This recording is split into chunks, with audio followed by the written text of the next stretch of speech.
Hi guys, and welcome to another video. I am going to review this palette. It's the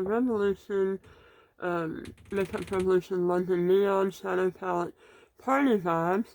And this is what it looks like. Some very bright pinks and purples, and not really my go-to, but I'm going to make it work.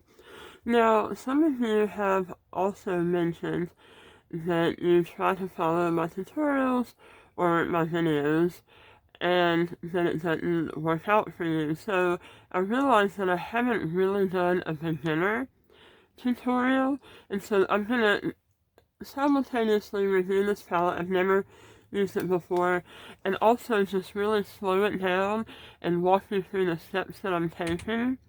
So this video might end up being a little longer than my normal videos, just because I want it to be something that a beginner can more easily follow.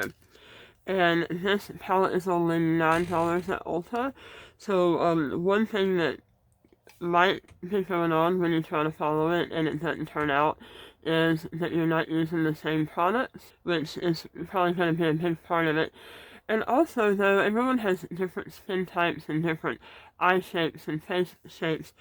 So, I mean, your videos are never going to end up looking exactly the same. But I've already put my foundation and some powder on. I'm going to prime my eyes with this primer. So priming your eyes first before putting your eyeshadow on is really going to help make the colors pop and make it more long lasting, and to where it doesn't crease and start bunching up and looking funny. So I'm just going to put a dab of this right in the center of my eye, and then I'm going to use my finger to rub it around anywhere the eyeshadow is going to be. So basically, I'm rubbing it all over my eye up to my eyebrow, just that whole area. And then I'm going to do the same for this side. Normally, I would pick a very neutral, a light brown, or, real light, neutral, almost skin tone shade to be the transition shade. This palette doesn't have a shade like that. I mean, it has this one, but it has some shimmer in it, and you want a matte color to go in that, crease of your eye. So, it is a weekend, and I don't care what I end up looking like. I'm not going to work or anything. So, I'm going to use this lightest pink color, and I'm using a fluffy brush, and I'm just dabbing it, and then it picks up a bunch of color. You might want to tap off a little bit of that excess. And then I'm going into that. Now, this brush was probably a little bigger than I should have used, but I'm going into that crease area of my eye and putting that color down. Picking up just a little bit more because it's a light shade, and I'm just putting it right in that crease area. And if you're like me and you have hooded eyes, you're going to want that color to end up going a little bit above the crease. But if you put it there, it's going to end up looking cloudish. So you'll want to take a clean, dry, fluffy brush and kind of blend out the outer edge of where you put that first color. And then it blends up nicely and doesn't look so cloudish. So then I'm just going to do the same on the other side. And now my eyes are not equal as far as, like, this one that I'm working on right now is more hooded than the other one. So sometimes, especially with my eyeliner, I end up having to do the eyes a little bit different to make them end up looking more the same, if that makes sense. Not everyone has the same, not everyone's eyes are equally the same exact shape. I think mine were the same shape before I had a bunch of surgeries. Alright, so I have that pink down, and when I just relax my face down, you can still see it a little bit, because I ended up making it go above that crease. See, I'm having to lift my eyebrow to put the makeup on, so I can see it better. But then I always want to relax my face back down, and see what it looks like with my face being normal. You see how hooded my eyes are, so I lift up my brows to do the makeup, but then you always want to relax it back down and look in the mirror and see what it looks like. And that looks fine to me right now. So, I'm going to take a different brush, one that is a little more compact, but it's still fluffy, and this is an angled brush. And I want to go into that pink that's right in the middle, and I'm just tapping it again, tap off the excess. And then I'm going to go kind of where I was before, but a little lower, because I'm wanting to just deepen that crease color. And this time I don't think I'm going to blend it, because it's looking like it's blending in pretty good already on its own. I'm going to wait and do some blending at the end, I think. Right, so I'm just tapping it in there, I'm not swiping it, I'm just tapping that color in. And you might need to go back, and you can put as much as you want to make it brighter if you want it brighter. I think I am going to blend that a little bit. Again, just on that top area, I'm just sort of blending it upwards and out, so there's not such a harsh line. Alright, I'm going to take this purple that's right here, and I want to put it on the outer corners and about maybe halfway over my lid. So I want purple, yeah, so right about at the middle part of, right above my iris, and then outward. Just kind of in that corner there. And I want it to be really purple, so I'm going back for more. I also want to bring this under my eye, also just about halfway. And then do the same over here. And I'm going to also blend the edge out. Now I want to use a shimmer shade.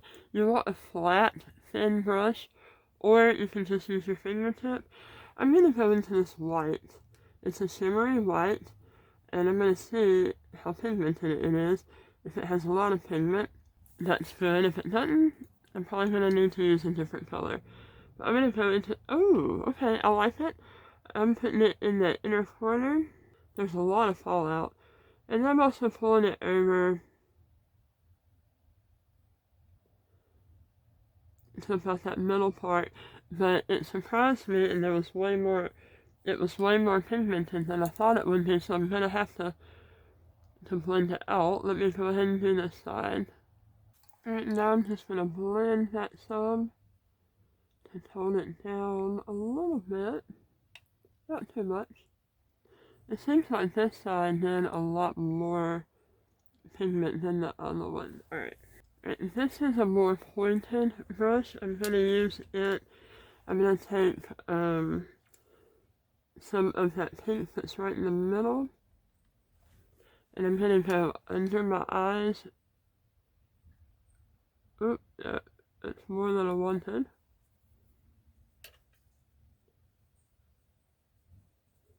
Now when you're starting to get older like me, you want to be really careful about what you put under your eyes, because it can just settle into your fine lines and creases and then end up making your face pull down more and look older. So a lot of people will tell you not to put anything under your eyes when you're getting older. But then there's other people that will tell you that the makeup look just doesn't look finished if you don't have something under your eyes. Now I'm going to take that purple again, because it seems like the purple has been pretty much blended away. I want to touch up that outer corner with the purple a little more. Now this is when, if I had a black in this palette, I would be using the black to deepen that outer corner. And I'm tempted to pull out another palette and try to do that, but I want to give a fair review of just this palette. So I'm not going to do that, but I do like a darker color in that outer corner. I'm curious to see what this color here, it's kind of a grayish, but it's a shimmer. I'm curious to see what it's going to do, so I'm going to get some on my finger, and I'm going to put it right there in the middle, and it's not doing anything, so that answers that question. I mean, it's a shimmery shade, but, nah. It's just like a gray silver, but it's not looking very nice. So all that's left to do now, I'm gonna throw some blush on real quick. All that's left to do now is eyeshadow and mascara, and normally I would just rush right through that part and show you the finished look, but since I'm doing this for beginners, I really like this brand of eyeliner.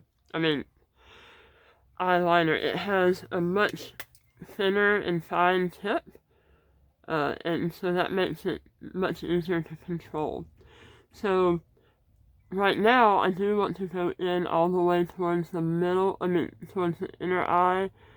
Normally, I would say don't do that, especially for a normal daytime look. But I want a heavier eye look right now. Normally, I might start only about in the middle and then pull it out. You want that, if you go all the way to the inner corner, you want that to be as fine of a line as possible. And you can let it start getting thicker as you come out towards the end.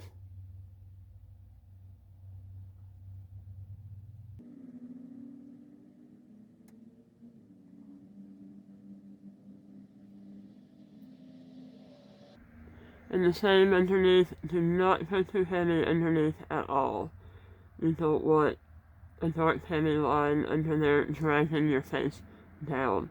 Alright, the hard part about doing winged liner on severely hooded eyes is that it always messes up.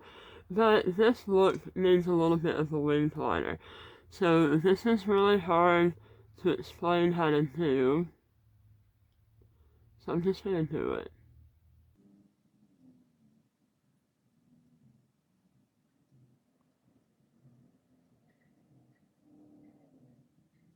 I am no expert on how to do this, so I would definitely say if you're wanting to learn how to do winged liner for hidden eyes, there's a bunch of other tutorials that you can follow that will be a lot more helpful than mine in that regard. Then again, everyone's eyes are different, and what works for one person might not work for another person. You just have to play around with it and find what works for you.